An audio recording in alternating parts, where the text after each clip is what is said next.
قعود مذمت بھی کی اللہ تعالیٰ نے کہ اہل قعود جو قیام کے وقت بیٹھے رہتے ہیں.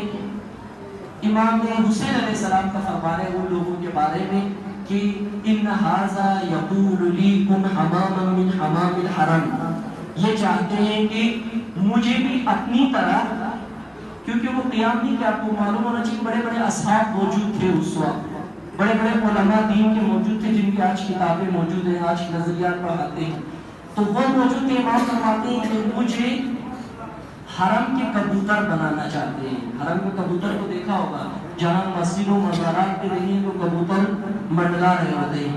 امام فرماتے ہیں مجھے وہ دین پڑھا رہے ہیں، امام کہہ رہے ہیں مجھے یہ دین پڑھا رہے ہیں کہ آپ بھی اہل قعود بنے، یعنی حرم کے کبوتر بن جائے. آپ کا صرف دین اتنا، مسجد جاؤ، مسجد میں اللہ اللہ کرو، مسجد کی طواف کرو گھر میں آ جاؤ، پھر مسجد جاؤ، مسجد کی طواف کرو، یہ میرا دین نہیں ہے. میرا دین تو قائم. اور اللہ کا فرمانا ہے اجعلتم سقایۃ الحاج، کیا تم یہ سمجھتے ہو کہ وہ جو توجہ کریں، کیا تم وہ یہ سمجھتے ہو کہ وہ لوگ جو مسجدوں کو بیت الحرام میں، مسجد الحرام میں حج کے لیے آنے والے حاجیوں کو پانی دیتے ہیں اور مسجد الحرام اور خانہ کعبہ کو جھاڑو لگاتے ہیں، وہ لوگ اور وہ لوگ جو مجاہد ہیں دین کے میدانوں میں حاضر ہیں، یہ دونوں برابر ہیں؟ لا یستوون، یہ دونوں برابر نہیں ہے. اسی طرح قائد بیٹھا ہوا دین قیام سکھاتا ہے کہ اٹھو دین کی طرف حرکت کرو، دینی تہذیب دینی کلچر کی طرف حرکت کرو، اور یہ بیٹھا ہوا ہے تو یہ اہل قعود ہے. قرآن نے اس کی بھرپور انداز میں مذمت کی ہے. امام حسین علیہ السلام فرماتے ہیں یہ کبوتر بنانا ہے حرم کے لیے کبوتر. آج وہ مکتب موجود ہے کہ صرف مسجد تک جاؤ یہی دین ہے. اللہ اللہ کیا کرو، دکھ نہ کسی کو دیا کرو، جو دنیا کا مالک ہے بس نام اسی کا لیا کرو، باقی کوئی کام نہ کیا کرو. جیسے کہ دیکھا جائے روح کی بیداری کا پہلا ثبوت علم، اظہار علم. آدم علیہ السلام نے پریزنٹیشن دی دوستوں کے سامنے، جب روح پھونکی گئی آدم علیہ السلام، روح اس طرح تمام پیغمبر مکتوب ملا جن کو اولو العزم پیغمبر میں. اسی طرح علم، دنیاوی علم اور دینی علم ایک سکے کے دو رخ ہیں. سائنس نے علم الاشیاء میں بہت ساری سہولیات دی بنی نوع انسان کو، تو جو پیغمبروں نے پہلے پیغمبروں نے ہی ایوالو کیا اس علم کو، پیغمبروں نے یہ سکھایا اس میراث کو. لیکن اس کے بعد پیغمبروں کے بعد اماموں کے بعد اس روحانی علم کو امپارٹ کرنے کے لیے، روح کی تشریح کرنے کے لیے جب پوچھتے ہیں تو صرف یہ پتا ہے روح امر ربی ہے، اس کے آگے کچھ نہیں. دیکھیں انسان کے بارے میں دو قسم کے انسان پیش کیا گیا، ایک قرآنی انسان اور ایک مغربی انسان. مغربی انسان یہ ہے کہ انسان صرف اور صرف بدن ہے، یہ ہاتھ ہے، یہ آنکھیں، یہ کان ہے، یہ سر ہے، یہ ناک ہے، بدن ہے، یہ پاؤں ہے، فلاں فلاں فلاں فلاں، یہ انسان ہے. جبکہ انسان کی اصل حقیقت قرآن کے نزدیک یہ جو سامنے میں نظر آ رہا ہے اصل انسان نہیں ہے، بلکہ انسان کی اصل حقیقت خدا فرماتا ہے ثم انشأناه خلقا آخر، یہ تو بدن ہے، ہم نے تمہیں ایک نئی خلقت عطا کی ہے جو تمہاری روح ہے، تمہاری اصل ہستی وہ ہے. خدا کے پاس اس کے جانا ہے، اس سے تو مٹی میں سڑ جانا ہے. خدا کے پاس آپ کی اصل حقیقت جائے گی اور علم آپ کی اصل حقیقت کو بڑھاتا ہے. مثال کے طور پر پانی کا ایک قطرہ، فرض کریں پانی ہے آپ کے ہاتھ میں، توجہ چاہیے، پانی کا ایک قطرہ جب اس قطرے میں اس پانی کے ساتھ ملتا ہے کیا ہوتا ہے؟ بولے پانی کا ایک قطرہ میرے ہاتھ میں جو چلو میں پانی ہے اس پانی کے ساتھ ملتا ہے تو کیا کرتا ہے؟ مکس ہو کر اس کی شخصیت کو کیا کیا؟ خراب نہیں کیا، بڑھا دیا. پہلے کم تھا، پانی آیا ایک قطرہ، اس نے اس کی شخصیت کیا کر دی؟ بڑھا دی. اب آپ یوں نہیں کہہ سکتے ہو قطرہ الگ ہے پانی کا یہ وجود الگ ہے، بلکہ کیا ہو گیا اس کی شخصیت کو ہی بدل بھی دیا اور بڑھا بھی دیا ہے. ہماری روح بھی اسی طرح ہے. علم آتا ہے ہمارے وجود کے اندر، وجود کے اندر علم کے آنے سے علم اور ہمارا وجود اور نہیں رہتا، بلکہ ہماری حقیقت وجود پھیل جاتا ہے. اور اگر انسان حقیقی عالم بنے، عالم سے مراد یہ نہیں ہے کہ 2 کتابیں مذہب کی پڑھ لے تو وہ عالم ہے. عالم وہ ہے جس کو ہر چیز کا علم ہونا چاہیے. یہ تو بعد میں تقسیم کی گئی ہے، دینی علوم ہے، یہ دنیاوی علوم ہے. یہ علم کے اوپر سب سے بڑا ظلم یہ ہوا کہ ہم نے تقسیم کر دیا علوم دینی ہے دنیاوی ہے. علم تو علم ہے، نہ دینی ہے نہ، سارے علوم دینی ہے، لیکن ہم نے تقسیم کر دی یہ دینی ہے یہ دنیاوی. ورنہ بہترین اور بڑے بڑے سائنسدان امام جعفر صادق علیہ السلام یہی دسترخوان سے امام کی شکل تھے، وہاں یہ سارے علوم تھے. طبیب بھی نکلے، بڑے بڑے طبیب. ملا صدرہ جیسی ہستیاں اس مکتب کے نکالے گا.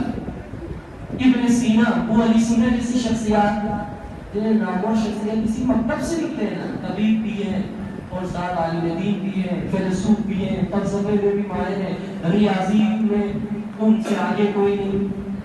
لیکن بعد میں جدا کیا گیا، بعد میں یہ کہا گیا دین کے ساتھ وہ حشر ہو جو ابھی ہے.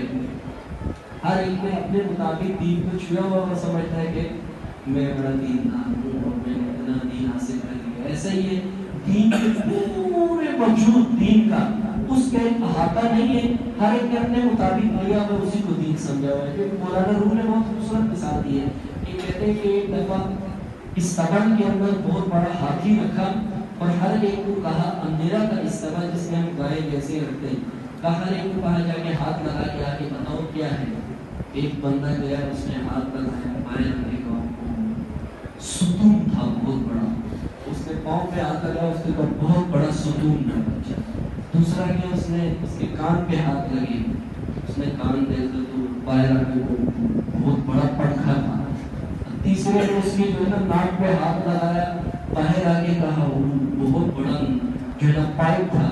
اور تیسرے نے جا کے اس نے دانت دکھانے کی اور چھپانے کی اور دانت پہ ہاتھ لگایا تو کہا کہ بہت خطرناک قسم کا خنجر تھا.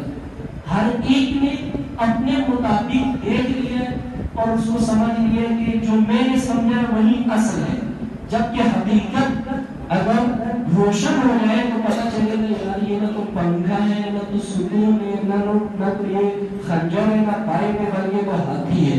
دین کے ساتھ بھی نہیں ہے. ہر ایک نے جتنا حصہ لیا دین کا اس نے سمجھا کہ یہی دین ہے. جب یہ پورا دین اگر سمجھ میں آ جاتا ہے تو پتہ چلتا ہے کہ دین مکمل زندگی کے لیے ضابطہ حیات ہے. ابھی پاکستان کے اندر جتنی بھی سیاسی پارٹیاں ہیں، ان پارٹیوں میں کوئی بھی اصول علاقائی اصول نہیں.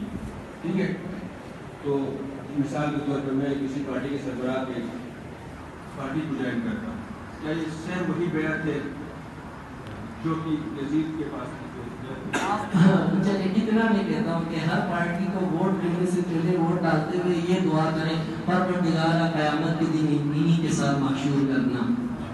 تو یہ دعا کرے گا کہ انہی کے ساتھ معشور کرنا کوئی بھی نہیں کرتا ہوگا. ان کے ساتھ معشور نہیں ہو رہے ہم نے کسی صورت میں ان کے ساتھ معشور نہیں. اس کا مطلب یہ ہے کہ جو کام آپ کر رہے ہو یہ پھر صحیح نہیں ہے. ورنہ تو دعا یہ ہونا چاہیے پروردگار ہر ووٹر کو اس کے کینڈیڈیٹ کے ساتھ معشور کرنا. بھائی دشمن بن جاتے ہیں. یہ بھی آپ کو معلوم ہے بعض گھروں میں طلاقیں ہو گئی اور یہ سب اس وجہ سے ہے کہ ہم اپنے اصولوں سے دور ہو گئے، الہی اصولوں سے دور ہیں. الہی تہذیب اگر بنتی ہے تو اتنے آپس میں لوگ گھل مل جاتے ہیں کہ وہ جنگ کے غالباً تبوک کا واقعہ ہے کہ ایک چند لوگ زخمی ہوئے تھے. ایک بزرگ پانی لے کے ان کے پاس آیا تو وہ کہتے دوسرے کو پلاؤ، دوسرے کے پاس گئے تیسرے کو، تیسرے نے کہا پہلا کو پلاؤ، پہلے کے پاس آئے شہید، دوسرے کے پاس گئے شہید، تیسرے کے پاس شہید. وہی لوگ جو پہلے بدوان تھے، بڑے دشمن تھے پہلے عرب، لیکن دین نے اور مکتب نے ان کو کیا کر دیا؟ ایک پارٹی بنتی اس لیے کہ قوم کو تقسیم. پہلی 2 پارٹیاں اسلام میں کب بنی کوئی بتا سکتا ہے؟ پہلی 2 پارٹیاں مسلمانوں میں کب بنی تھی؟ رحلت رسول خدا کے بعد 2 پارٹیاں بنی، حزب انصار اور حزب مہاجرین. پہلے حزب انصار نے اپنا نمائندہ چن لیا اور اس کے بعد حزب مہاجرین آ گئے، انہوں نے اپنے دلائل بڑے قوی انداز میں بیان کیے، اور حزب مہاجرین اور حزب انصار کی وجہ سے بی بی سیدہ باہر آتی کہتی ہیں اشرکتم بعد الایمان، تم مشرک ہو گئے ایمان کے بعد، ولایت تو ایمان کا حصہ تھا اور تم ابھی ولایت کے مقابلے میں خلافت کی طرف چلے گئے، کیا کیا تم لوگوں نے؟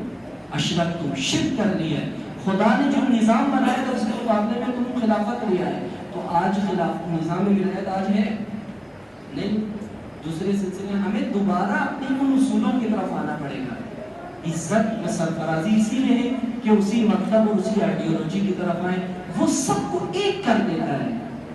دین اتنا حسین ہے، آپ خود سوچیں کہ رسول خدا سے پہلے ٹڈا ہے، ٹڈا وہ صحراؤں میں بڑا ہوتا ہے، یہاں تو چھوٹے چھوٹے ہوتے ہیں، اچھلتے ہیں، بڑے بڑے ہوتے ہیں، وہاں سیخ بنا کے کھاتے ہیں۔ تو ایک ٹڈا جو ہے وہ کسی عرب بدو نے دیکھا، اس نے پکڑنے کی کوشش کی، اس نے جمپ لگایا، لگاتے لگاتے کسی کے خیمے میں چلا گیا، وہ خیمے سے نکالنے گیا تو دوسرے بندے نے پکڑ لی کہ تم میرے خیمے میں آئے، تمہارا کام۔